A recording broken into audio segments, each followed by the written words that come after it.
पैसे का काफी घमंड भी था, जैसा कि अक्सर लोगों को हो जाता है। एक दिन अपनी बड़ी महंगी वाली कार में कहीं जा रहे थे। कार में कोई एक ऑडियो चल रहा था जिस पर उन्होंने एक संत की वाणी सुनी। उसमें वो संत ये कह रहे थे कि इंसान सारा जीवन पैसे के पीछे भागता रहता है, पैसा कमाने के लिए कुछ भी करने को तैयार हो जाता है। कुछ लोग तो गलत काम करने को भी तैयार हो जाते हैं, क्योंकि वो इस सत्य को भूल जाते हैं कि वो इस पैसे के एक अंश को भी अपनी मृत्यु के बाद अपने साथ नहीं ले जा पाएंगे।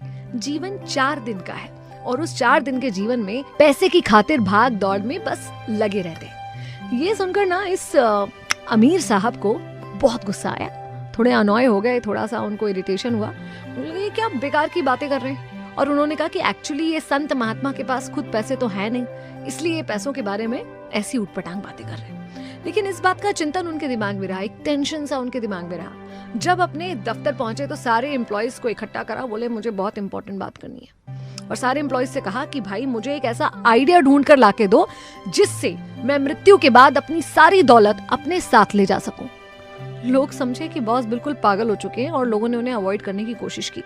लेकिन बॉस लगातार हर थोड़े दिन में इस पर बात किया करते थे कि उन्हें तो एक ऐसा आइडिया चाहिए जिससे वो मृत्यु के उपरांत अपनी दौलत अपने साथ ले जा सके।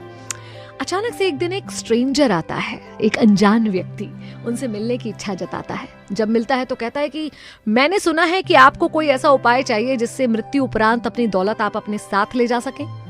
इस आदमी की आंखों में चमक आ गई, बोले है क्या तुम्हारे पास ऐसा आइडिया? उसने कहा हाँ, एक लाजवाब आइडिया है मेरे पास। इन्होंने मन ही मन सोचा कि सारी दुनिया मुझे पागल समझ रही थी और फाइनली कोई व्यक्ति आइडिया लेकर आ गया। बहुत खुश हुए, बहुत उत्साहित थे, आइडिया सुनने के लिए बहुत उत्सुक थे। बोले फटाफट से मुझे बताओ कौन सा आइडिया है तुम्हारे पास। तो उन्होंने कहा कि आपने विदेश यात्रा करी है? बोले हाँ, लगभग सारे देशों की यात्रा करी, दुनिया का कोई ऐसा देश नहीं होगा जहां मैं नहीं गया। तो बोले अच्छा ठीक है, बड़ी अच्छी बात है। जब आप यूएसए गए थे तो यूएसए जाने के पहले आपने क्या किया था? तो इन्होंने कहा कि मैंने अपनी करेंसी को कन्वर्ट किया था, भारतीय रुपए को अमेरिकन डॉलर में कन्वर्ट किया था। बोले अच्छा, आप यूके गए हो, यूके जाने के पहले क्या किया था? तो बोले उस समय मैंने अपने इंडियन रुपी को पाउंड में कन्वर्ट करा था।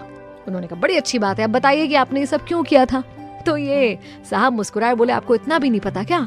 वहां पर इंडियन रुपए की कोई वैल्यू नहीं है, वहां पर रुपया नहीं चलता। मेरे पैसे की कीमत वहां हो इसके लिए मैंने पैसे को वहां की करेंसी में कन्वर्ट करा। ये साहब मुस्कुराए और बोले बिल्कुल सही कह रहे हैं आप, और आप अब इस सत्य को जानते हैं कि एक ही तरह का पैसा हर जगह नहीं चलता। अब मृत्यु उपरांत आप जाना चाहते स्वर्ग में, है ना? बोले हाँ। तो बोले स्वर्ग की भी एक करेंसी है, स्वर्ग की करेंसी का नाम है पुण्य।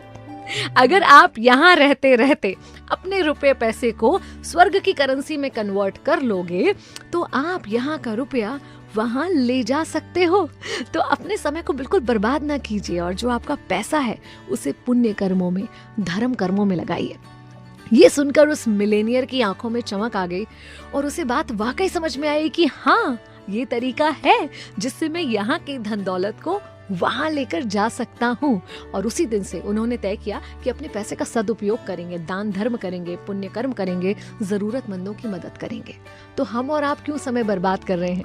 क्यों नहीं अभी से अपना हेवनली अकाउंट आप और हम भी तैयार करते, छोटे बड़े जिस रूप में हो सके।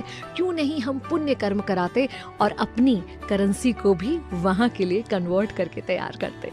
मैं भी नहीं हूँ, चलो आज